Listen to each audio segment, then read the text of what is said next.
Coming up next to present on the topic, geopolitics, geoeconomics, and supply chains amid great power rivalry, is John Citadilis, Principal of Triology, Advisors and Geopolitical Strategies and Diplomacy, Consultant to the U.S. Department of State.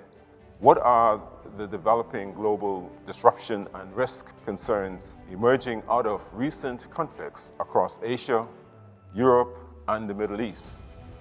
How will the political and economic ambitions of the world's superpowers impact issues like international trade, supply chains, and commerce?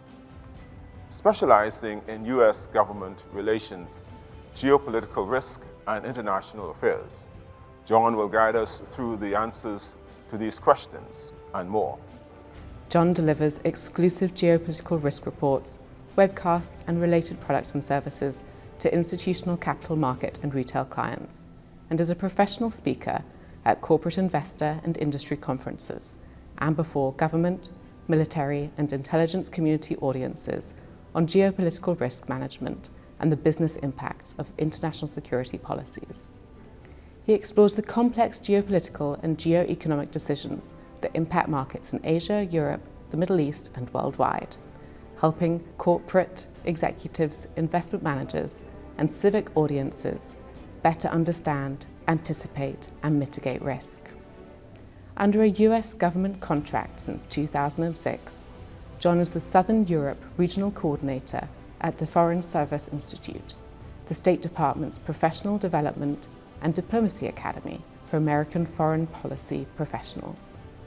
He has testified before Congress and is a frequent national security commentator on US and international media such as Bloomberg News, CNN, Fox News, and CNN International.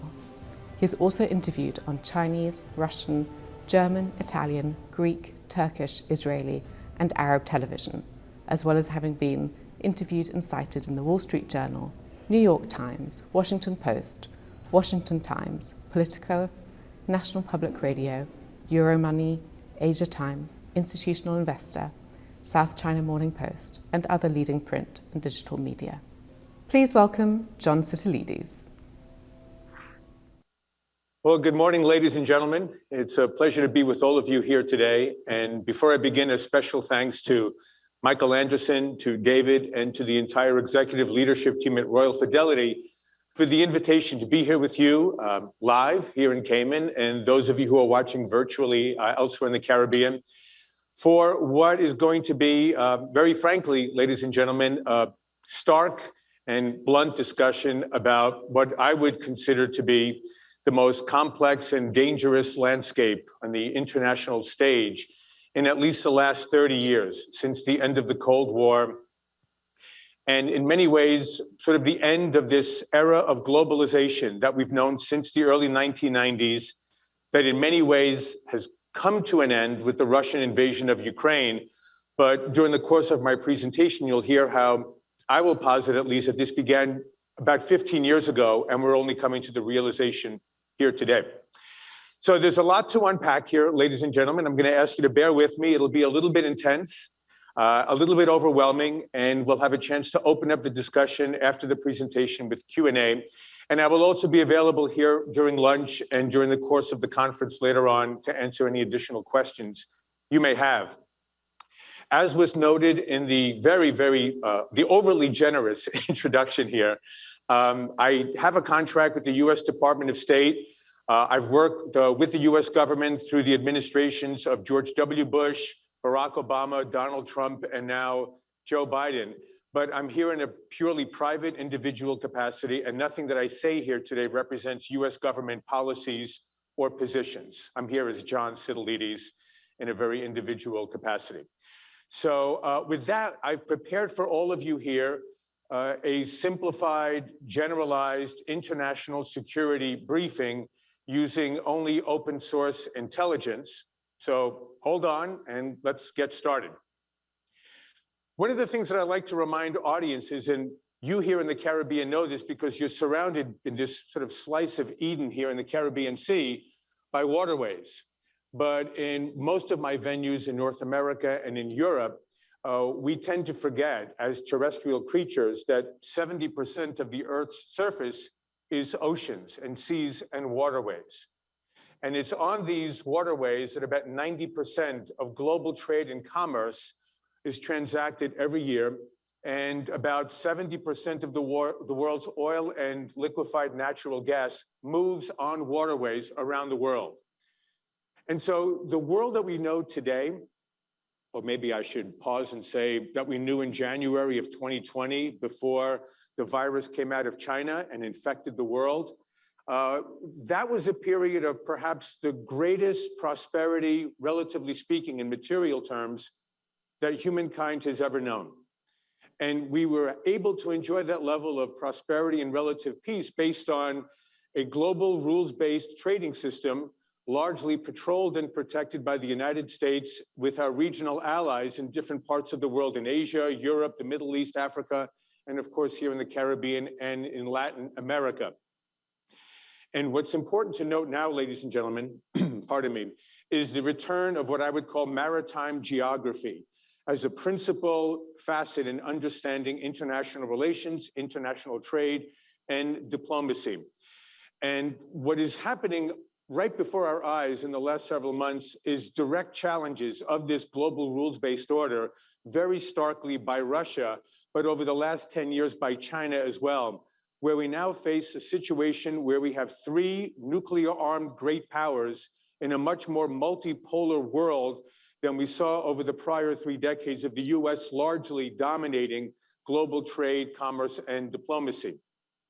So I'd like to start out with Russia because the Russia-Ukraine war is consuming all of the oxygen everywhere we are in the last several months. And Russia, I would call, ladies and gentlemen, a persistent and revisionist power that is often mocked because its GDP is the size of much smaller countries. But let's take a look at its geography for a second, because it is a country that occupies 1/8 of the world's landmass within its borders alone. It spans 11 time zones.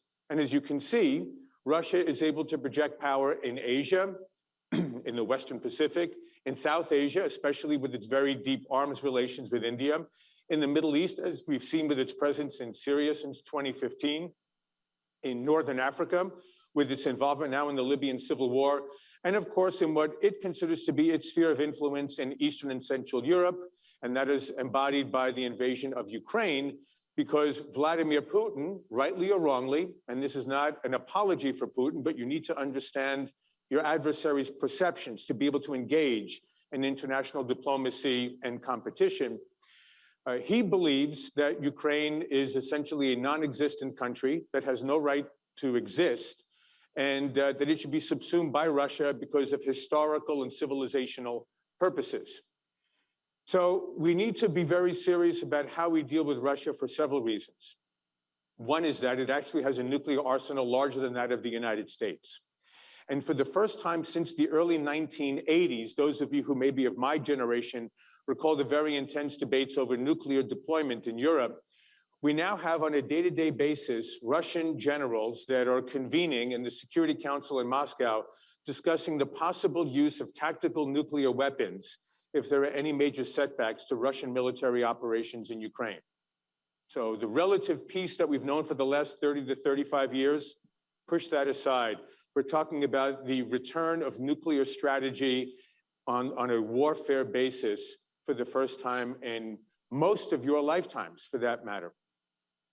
In addition to its nuclear superpower status, many of us have been reminded, all of you here, you're very well informed and very highly educated, but most of the world didn't realize what a commodity superpower Russia has been all of these years, not only in terms of hydrocarbons, but also in terms of natural resources such as timber, diamonds, critical metals, rare earth minerals, and of course, foodstuffs and fertilizers that are so essential to the well-being of many countries, many markets, and many societies, especially in Northern Africa and in the Middle East.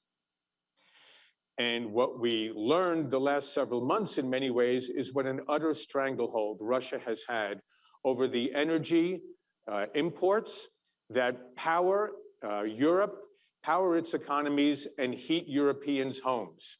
And this is the result of a deliberate strategy by former Chancellor Angela Merkel, who believed that change through trade, that is, that Russia and the European Union would become increasingly interdependent, would negate the possibility of war, completely underestimating Vladimir Putin's willingness to go to war to achieve imperial Russian ambitions in Ukraine and perhaps elsewhere in the former Soviet Union. And now, of course, Europe is under a mad dash, and probably a very unrealistic one, to quickly transition from hydrocarbons to renewables, when Europe's likely future will be increased dependence on natural gas and perhaps even oil for several decades as it transitions to an eventual renewables infrastructure grid. And we'll touch on that again before the end of the discussion. Now, Vladimir Putin claimed that the possibility that Ukraine would be brought into the NATO alliance was one of the major triggers for the invasion of Ukraine. And he was open about this, ladies and gentlemen. In 2007, he gave a speech at the Munich Security Conference, and he stated very bluntly, Ukraine can never become a member of the NATO alliance. Now, he didn't say what he would do if NATO was serious about bringing Ukraine in, but he was serious that this was a red line issue for him. And we in the United States and our NATO allies largely ignored Vladimir Putin for the last 15 years. And now he's made his perception of vulnerability very well known, at tremendous cost to Ukraine, and obviously with significant disruptions to global supply chains and disruptions to the well-being of a number of societies that could have blowback effects later this year and into 2023. But one great error on Putin's part was that not only is, Ukraine was never going to be coming into NATO. That's been a dream of many Europeans and some Americans, but it really hasn't been talked about in any serious fashion, except as a talking point to try to keep Vladimir Putin off balance. But Russia's NATO borders may soon double with the admission of Sweden, but especially Finland, with its 830-mile border with Russia, which effectively doubles Russia's exposure to the NATO alliance, and I presume, if I were to believe Vladimir Putin, making Russia even more insecure after having invaded Ukraine and then leading to a triggering event that's bringing in Sweden and Finland sometime. It'll take several years, and we'll see to what extent some NATO countries object. And I'm not even persuaded, ladies and gentlemen, that there's going to be unanimity in the US Senate on this issue, because it's going to come down to what can the United States actually afford in terms of defending more and more countries. And as we talk about, well, tactical nuclear weapons possibly being used in Europe, what the Article 5 commitment actually comes down to is what cities and countries in Europe is the United States willing to potentially sacrifice New York or Washington or Boston for in a war with Russia. So we'll see how this plays out. There's going to be a NATO summit in Madrid later this month, and that will be where Finland and Sweden seek permission. Those invitations will be accepted, or those requests to be admitted, and then the process will play out for several years. This is a UK Defense Intelligence map of the situation in Ukraine as of 2 days ago. And you probably have followed the reports over the last several evenings that President Zelensky has admitted that about 20% of Ukraine is now effectively controlled by Russia. But what's more important than the size of the territory is what Russia now controls. And that is the industrial heartland and the most fertile agricultural lands in Ukraine, in the Donbass region in eastern and southern Ukraine. Also, the very important strategic area here of the Crimea Peninsula, which houses Russia's Black Sea naval fleet. And almost as importantly for down the road, depending on how hopeful negotiations may be transacted, Russia will effectively control Ukraine's ability to export industrial products and agricultural products through the Black Sea to markets.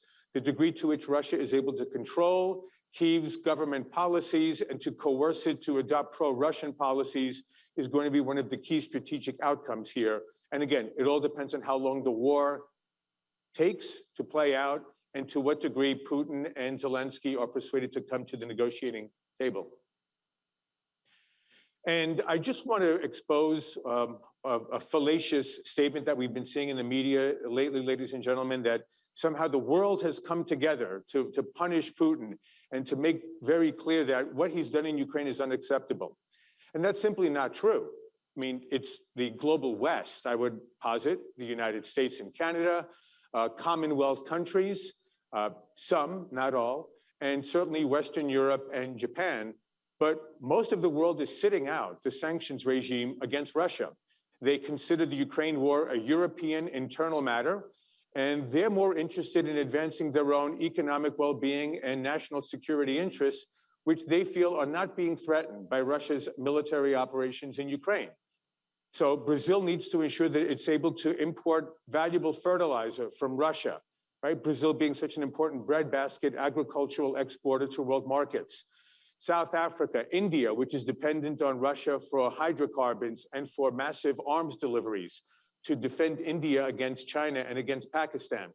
So these are going to be the core national security interests that are driving decisions by individual countries, as opposed to the sense that somehow the world has come together. It is not. And this map here will show you which countries have voted to actually impose sanctions on Russia. And as you see, most of the world is not engaged at all in any type of serious sanctioning of Russia. Now, I would believe, and I have no evidence of this, that when Vladimir Putin and Xi Jinping met in February of this year at the Beijing Olympics, that they announced shortly after their meeting a joint partnership agreement that would be without limits and without any forbidden areas of cooperation involving trade, involving diplomacy, involving security, involving investment, involving infrastructure. I won't call this a strategic alliance, but it's certainly a very valuable, convenient, tactical partnership between two nuclear powers. And of course, China is a manufacturing superpower complementing Russia as a commodity superpower. But they've essentially declared the United States the greatest threat to global peace and security, and they're determined to upend this global rules-based trading system that we described earlier in the presentation. And the degree to which these two gentlemen are going to be dominating Eurasia in the years ahead, given that Vladimir Putin is 70 and the Russian constitution was recently amended so that he could potentially win re-election in 2024 and serve out 2 6-year terms and rule Russia until he's 83 or so, unless a supposed illness he may have falls him or he's assassinated. And then you have Xi Jinping, who is 68 years old and has one overriding objective right now, ladies and gentlemen, and that is to secure his 3rd term as General Secretary of the Chinese Communist Party at what's expected to be the National Party Congress this fall, probably in November. It's unprecedented in recent Chinese history because since Deng Xiaoping, every Chinese General Secretary has served 2 5-year terms. And the question now is Xi Jinping looking to serve as essentially a dictator for life in China, given how he's consolidated power based on his General Secretariat of the Chinese Communist Party, which affords him the title of President of the People's Republic of China, and also as Chairman of the Chinese Military Commission in China, so that he controls the party, the government, and the military, all around one individual. Now, I don't blame Xi Jinping for the kind of economic policies that have been undertaken since he came to power in 2012 and following on those that preceded him really since the 1990s, but especially after the US led the international effort to welcome China into the World Trade Organization in 2001. But we tend to be a little bit ahistorical, ladies and gentlemen, and think about history in a very modern context. But as you see here, for about 1,800 years, China was the world's largest economy until the mid-19th century when it encountered the British Empire. And for a number of reasons which are not immediately germane, went into very significant collapse. That continued through the Chinese communist takeover in 1949 and really only began to reverse itself with the liberalization of the Chinese economy under Deng Xiaoping in the 1980s and certainly after 2001. So that now you have China as a global economic colossus, second only to the United States in terms of nominal GDP. And depending on the trend lines of the next several years, and we saw significant disruption in China in this quarter. We'll touch on that shortly because of these sort of inexplicable zero COVID policies that China has continued to maintain and is likely to maintain apparently through mid-2023. Until then, we don't see the Chinese economy fully reopening to the outside world. But we see here that since 2000, this sort of meteoric, truly astonishing rise in Chinese economic power, greatly facilitated by its entry into the World Trade Organization, because in Washington and in other capitals, but in Washington especially, I can speak from personal experience there, we had the bipartisan consensus that bringing China into the World Trade Organization would lead it towards a more liberalized, consensual style of governance, away from authoritarian communism, and hopefully welcome China as a quote-unquote responsible stakeholder on the world stage. And the Chinese Communist Party obviously has very different designs for what China's global posture will be in the 21st century. So one of the things that the CCP has been undertaking is perhaps the most breathtaking and ambitious global infrastructure project ever devised. It's known as the Belt Road Initiative, and it essentially seeks to establish an independent global supply chain and infrastructure empire that is directed from Beijing. And when I say independent, I mean independent from the one that I provided to you in the initial slide of the US-led global rules-based trading system that the world has generally known since the end of World War II, but especially since the early 1990s. And China now is looking to establish an independent series of interconnectedness through projects such as bridges and dams and highways and railways, airports and seaports, and power generating plants, mostly throughout Eurasia, all the way out to Western Europe, increasingly into Africa, and now even into Latin America and the Caribbean. As many of you have been describing to me over the last 24 hours, you travel from island to island here in the Caribbean, and there are Chinese flags all over the place because of major investment projects that are seriously needed in many parts of the Caribbean. And unfortunately, it's been a neglectful US policy that has led to this larger, more generalized embrace of Chinese investment. So we see this increasing push of Chinese excess industrial capacity and excess labor capacity to other markets around the world. The Belt Road Initiative has slowed down somewhat in the last 2 years, largely because of COVID policies. It's unclear to what extent BRI will continue at the same level of energy as we saw in the prior decade, largely because so many governments are unable to repay the terms of these opaque agreements. Often there is corruption involved, especially at mid-level and local governmental levels. And you have a number of countries that have had their sovereign assets either seized or under threat of seizure by Chinese companies and investment institutions because they've been unable to repay the terms of these loans. And so a number of countries are now looking to renegotiate their agreements with Chinese institutions. And I think Beijing is getting a sense of pushback. So we'll see how BRI develops in the years to come. But the Caribbean is a fascinating place for analyzing what kind of very ambitious investment the Chinese government has undertaken. And again, I don't fault the Chinese one bit. They see so many opportunities to invest here in the Caribbean. We don't see that same level of engagement on the part of the United States and our private institutions or our government in the Caribbean, and for that matter, in Latin America more broadly. But we are very much concerned, not only because the Caribbean is so proximate to the United States, but there are very important economic and national security considerations from a completely objective perspective in Washington that I think create a compelling basis for greater Washington engagement throughout the region. Now, this map here will give you a sense of the shipping density coming out of the Gulf of Mexico, especially New Orleans, which is the export heart for the US agricultural heartland of the Mississippi River Basin. And of course, the oil exports coming out of a number of ports in Texas en route to international markets.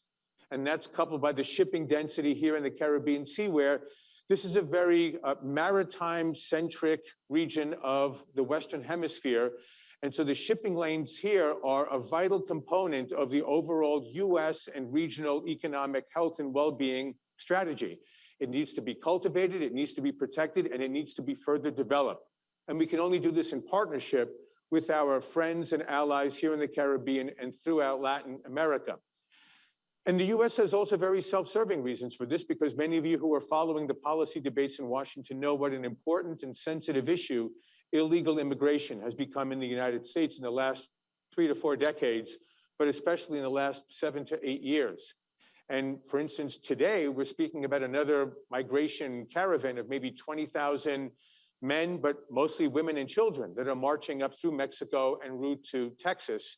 And so we'll have possibly another illegal immigration confrontation in Texas in the weeks ahead. And as you can see by this graph here, already we're just talking about April of 2022, and we have the greatest number of migrants coming in illegally through Texas that we've had in our modern history.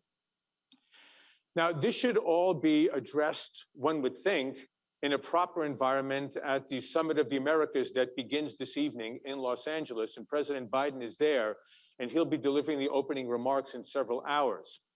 But unfortunately, we have some diplomatic snafus in Washington, D.C. currently, and instead of putting together a cogent agenda that involves trade, infrastructure, investment, and common security with the United States, our Caribbean allies and partners, and those of Latin America, most of the news coverage is instead focused on Mexican President Obrador not attending the summit because President Biden has not invited Cuba, Venezuela, and Nicaragua because they're authoritarian regimes to Los Angeles. And that's partly because President Biden is very much focused on advancing democracy versus authoritarianism in his foreign policy agenda. But we now have a great opportunity to build a more cohesive strategy for US Latin American partnership. And unfortunately, it won't advance at this summit, at least not at this time. So let's shift now, ladies and gentlemen. We talked a little bit about China and infrastructure. We brought it into the Caribbean, but I want to go into technology and geopolitics before we talk about one or two other parts of the world.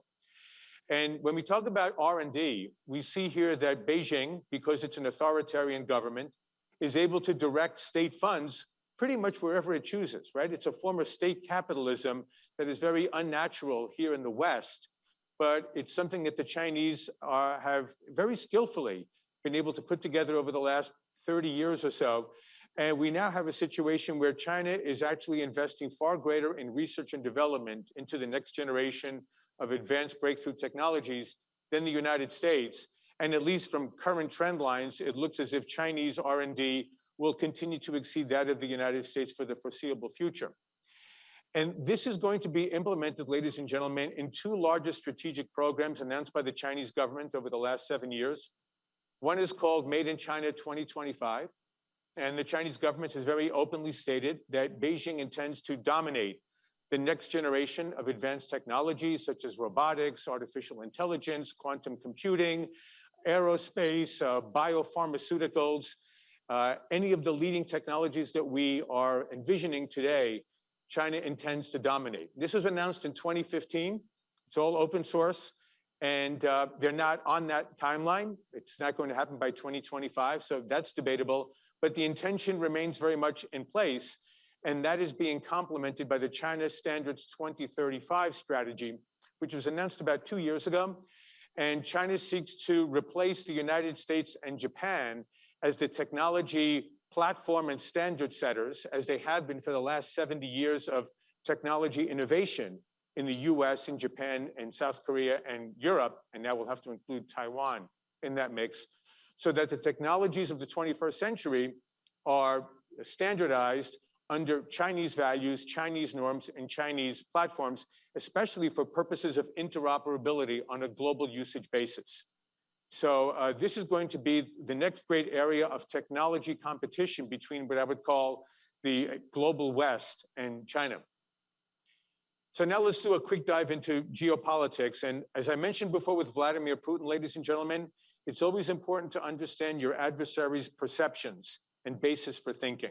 Again, it's not excusing anyone, explaining anyone away, but you have to understand why they think the way they do, to understand why they make the decisions that they do.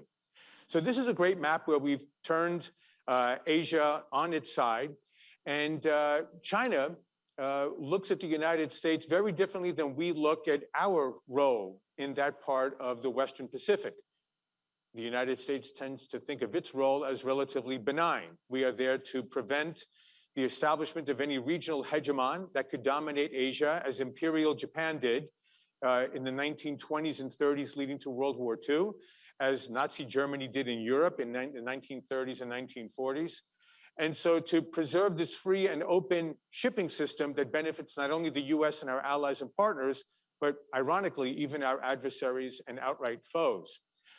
But China does not see a benign US role in the region. China sees the US, a power from the other side of planet Earth, with tens of thousands of forces, all artificially constraining China's natural sphere of influence in the Western Pacific. So they see 40,000 US troops in Japan, 28 to 30,000 troops in South Korea, the US heavily arming Taiwan, and we'll talk about Taiwan more deeply in a few minutes. Very important defense cooperation agreements with the Philippines, with Indonesia, stronger trade ties with Vietnam, and of course, Guam here on the surface and Hawaii just behind there, artificially constraining this great civilizational power that is 4,000 years old and is being constrained by this relatively new and what the Chinese consider to be an increasingly decadent American society. So that China is now looking for ways to change the balance of power in Asia. And it's undertaking this in three simple ways that we'll talk about here, ladies and gentlemen. So what is the South China Sea? Perhaps the first or second most important waterway in the world on any given day. About 1/3 of the world's commerce traverses through the South China Sea, providing energy to China, Taiwan, Japan, and South Korea, export markets for those countries to Europe, Africa, and South Asia. And of course, there are also significant oil and natural gas deposits found beneath the South China Sea seabed and vast fisheries for increasingly affluent societies in Asia. What China has done is it's essentially declared this entire body of water, almost all of which is international waterways and international airspace, as sovereign Chinese waters and sovereign Chinese airspace, and defying any of its weaker neighbors to be able to deter China from asserting these sovereign claims. And so we have here what we call in Washington the cow's tongue effect, 1,000 miles from the coast of China, completely dismissing the United Nations Convention on the Law of the Sea, which regulates exclusive economic zones, continental shelves, and other maritime rights of littoral countries. And so the only way to deflect this currently is with the freedom of navigation operations that are led by the United States, working with the United Kingdom, with France, with Australia, and increasingly other countries to deny China's claims in the South China Sea, always with the possibility of a miscalculation or some type of a miscommunication between the militaries that could lead to an actual kinetic event between the American and Chinese militaries in the South China Sea. Then we have what we call the anti-access area denial strategy by China against the United States, which is committed to the defense of Japan and South Korea. You've heard President Biden 3 times have to be, quote unquote, walked back by his White House staff when he's proclaimed publicly that the US will come to the defense of Taiwan, even though official American policy is what we call strategic ambiguity. We don't declare what we're going to do in the event of a Chinese invasion of Taiwan, hopefully to keep China off balance. As long as they don't know what our strategy or our response is going to be, it makes it more difficult for them to plan an actual invasion or other type of persuasive or coercive measures against Taiwan. But the idea for China here is to build up its military capacities to be able to dissuade and to deter the United States from being able to effectively come to the defense of Japan, South Korea, Taiwan, Philippines, or any other country. And by so doing, effectively convincing those countries that they have no choice but to come under the security rubric of China and essentially follow China's path for dominating the Asian continent. And then, of course, we have the conundrum of Taiwan, which is dominating sort of strategic thinking in Washington right now. And Xi Jinping in January of 2019 gave a speech where he declared that Taiwan hopefully will peacefully come under China's control, as has Hong Kong, by 2049, which is the centennial of the Chinese Communist Party's takeover of Beijing. But if not peacefully, then by military means if necessary. Now, that was 3 years ago. What we have currently, ladies and gentlemen, is a series of top-level US intelligence reports and military commanders who believe that that timeline for Chinese action against Taiwan may actually be narrowing, so that now that window of opportunity for China may actually be sometimes between 2027 and 2030. Now, that's in terms of military capability, which is different than military intentions. Having the capability of doing something doesn't mean you're going to do it. But we are very much on notice now that Taiwan is going to be probably the single most important issue in US-China relations. And American policy is going to be to convince China to leave the status quo as it is and do not seek to undermine that relationship between Taiwan and China as we've known it for the last 70 years or so. And one of the ways in which the US is looking to do this is through what we call the porcupine strategy of arming Taiwan, not to engage in war with China, as we are with Ukraine versus Russia, but to make a Chinese invasion of Taiwan so painful to the Chinese economy that it could threaten the Chinese Communist Party's hold on power in Beijing and thereby deter China from taking any type of a serious military operation against Taiwan. And one of the ways that we're doing this now in terms of longer-term strategy is a series of new networks in the Indo-Pacific region. So we have the Quad, which is an alliance. I shouldn't say alliance because India will not allow itself to be allied with any other country. It's too great of a civilization to come under, say, US or other foreign dominance. But let's just say a network of countries involving the US, Australia, India, and Japan to try to check China's activities in the Indo-Pacific region. And that is being complemented by AUKUS, which you may have heard about in August of last year, which is the United Kingdom, Australia, and the United States that will be involved in strategic nuclear submarine military operations starting around 2030, again, to check China's naval ambitions in the Indo-Pacific region. Now, we don't know to what extent China will be able to continue to propel its astonishing military growth of the last 30 years, given what zero COVID policies have done to its economy recently. We saw a significant dip in Chinese GDP in the second quarter of this year.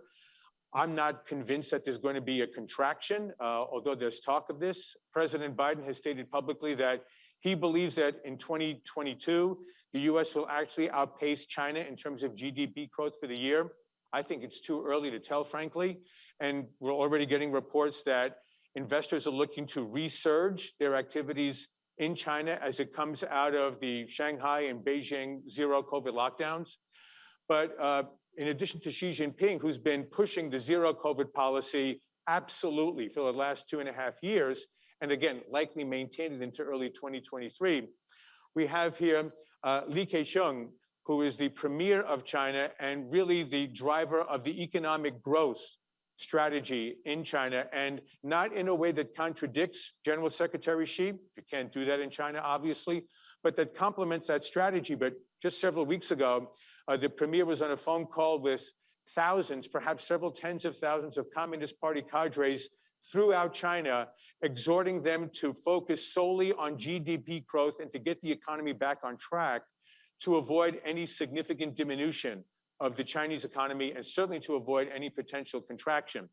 By the way, he's almost 70, so he had been touted earlier as a potential successor to Xi Jinping, but he's almost 70 and he'll almost certainly be forced to retire at the National Party Congress. So he's not considered a direct personal threat to Xi Jinping come the Party Congress. But there are factions in the Chinese leadership that are concerned that Xi's policies have caused great damage to China, both economically and also in terms of its international status. And China is also looking to see how we can work more closely with Russia to advance new shipping lanes that will connect Chinese markets to those in Northern Europe through the Arctic region. As we see the Arctic waters warming, the Russian frontier is opening up to shipping anywhere from 6 to 9 months out of the year now. So we have the northern shipping routes that will shave off about a quarter to a third of shipping time for more time-sensitive supply chain management, and also the co-development of Russia's natural gas deposits along the Arctic frontier, because Russia is very determined to exploit another 10 to 15% of oil and natural gas deposits untapped beneath the Arctic Ocean. We would like to see that done in as environmentally friendly and amenable a situation as possible, but Russia has very different environmental standards, so does China for that matter, than we do in the US and than we do in the West. But Russia is determined to maintain market share of the oil and natural gas markets on the global stage. And that's going to be increasingly important, ladies and gentlemen, because we're going to be dealing with another crisis in Iran, probably in the next several months. Iran continues to be led since the late 1980s by Supreme Leader Ayatollah Khamenei. He is now 83 years old and reputed to be in ill health for about 15 years, and yet still going strong. But in a very dangerous and deleterious manner, ladies and gentlemen, the Iranian regime continues to be the leading state sponsor of international terrorism on the global stage. It continues to undermine regional governments, especially in Saudi Arabia, in Yemen, in other parts of the Middle East. It continues to threaten the annihilation of Israel if it's able to obtain nuclear weapons, and we'll talk about that in a moment. And it's also engaged in assassination attempts in the United States, in Washington, D.C., at one of my favorite restaurants, in Europe and elsewhere in the world. And so we have a radical Shia theocracy in Tehran that has developed a very critical ballistic missiles program that is able to target countries and assets of the United States and our allies for about a 1,000-mile radius around Tehran. And it is soon going to potentially be able to develop a nuclear warhead capability to place warheads on top of ballistic missiles. And then we really see a game changer situation in the Middle East. This competition is going to be intensified by two factors, ladies and gentlemen. One is the very real possibility, according to the IAEA, the International Atomic Energy Agency, which announced several days ago that Iran probably is weeks away from obtaining a level of enriched uranium to be able to manufacture nuclear warheads. And I believe just overnight reports from Israel that Israeli intelligence believes that Iran can probably develop about 3 nuclear warheads in the next several months. So once it becomes an entrenched nuclear power, then we'll probably have to deal with Iran the way we're dealing with North Korea. And then you have a very different situation because of Iran's intentions to extort in the Middle East, and also because of the very intense rivalry within the Muslim world between Iran and Saudi Arabia, which sees itself as the cornerstone of the Sunni Muslim confession. And so this plays out in terms of proxy wars throughout the Middle East, but also the very real likelihood that if Iran does develop a nuclear weapons capability, Saudi Arabia will also seek to achieve a nuclear weapons capability. Egypt, with a population of about 100 million citizens, the most populous Arab country, will also then likely seek nuclear weapons. And then Turkey, which is Muslim majority, but it's not Arab or Persian, it's Turkic, will probably seek its own independent nuclear weapons capability as well. And so you have a nuclear proliferation regime in the most war-ridden part of the world. So one of the ways we're going to look to see how we can possibly stem this tide is with the expected visit of President Biden to Riyadh in the next several weeks, which will be very interesting. He's going to meet with Crown Prince Mohammed bin Salman, who is considered a quote-unquote relative modernizer in Saudi politics. But recall that in 2019, during the presidential campaign, Joe Biden called Saudi Arabia a pariah nation and said that if he were elected president, he would continue to treat Saudi Arabia as a pariah nation. And now, because of Europe's energy crisis, brought about by Europe's own energy dependence policies on Russia, Europe and the United States are going to Saudi Arabia and other countries in the region to see if they can potentially replace Russian oil and natural gas in the near future, even though bin Salman says for the time being, he and his counterparts in the United Arab Emirates have no intention of increasing oil production capacity anytime soon. They're very concerned about global markets pricing. But we'll see the extent to which Saudi Arabia and Israel may actually be entering a new period of reconciliation, I should say conciliation, following on the Abraham Accords that were developed by the prior administration between Israel, the UAE, Bahrain, and Sudan. So we have Europe potentially switching to oil dependence on the Middle East away from Russia. This map gives you a sense of where Europe is dependent on other countries for its natural gas. And so you'll look to see increased imports from Qatar, from Algeria, and from Nigeria, so that Europe is going to become increasingly energy dependent on the Middle East and on Northern Africa. And again, ladies and gentlemen, this is not a matter of what we would wish to happen, but simply the reality of the utter dependence of really the global economy on the current hydrocarbon infrastructure. I know the Prime Minister mentioned this earlier in his remarks here in Cayman, but every country around the world, practically speaking, is either dependent on hydrocarbons, or many developing countries will become increasingly dependent on hydrocarbons, especially coal, to break away from their utter poverty and backwardness of the last several decades. The concern for the environment that we have in promoting renewables is really more of the luxury of more affluent societies, but the poorer countries don't have the option of going to solar, wind, and biofuels yet. They need to be able to industrialize their economies, develop their economies very quickly, and they'll do it any which way they can, probably starting with coal because it's the cheapest, and then move to oil and natural gas. And I'm going to close on this, ladies and gentlemen. What we've seen with the disruptions coming out of the Russian invasion of Ukraine, you're following what's happening with the food shortages because Ukraine and Russia have been such key exporters of a number of very important foodstuffs, especially wheat and other grains, and fertilizer as well.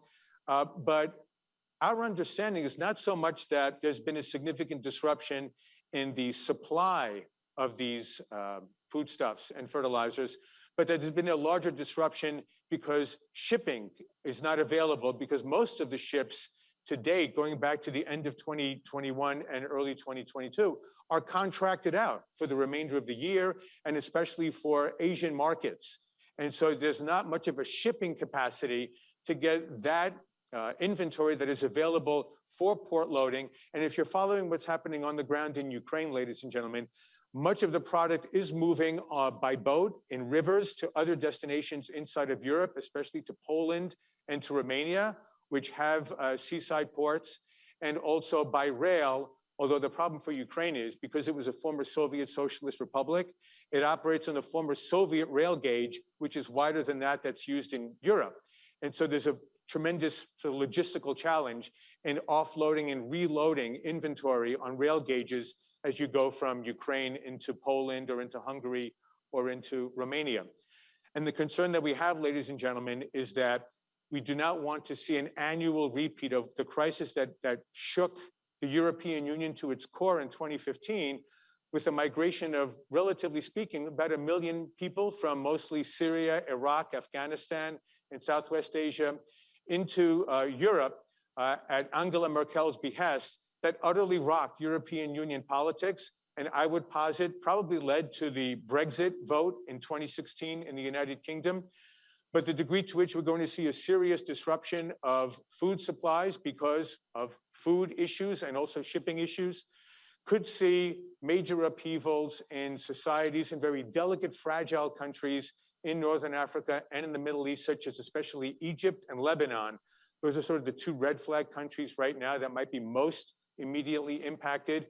And we'll see to what extent this might provoke additional future migrant crises on a sustained basis into the European Union. So with all of that, I thank you for withstanding this fire hosing of information from around the world. My time is up for the initial presentation, and I think we're going to go into the Q&A. So I thank you very much for your interest and your invitation in having me here.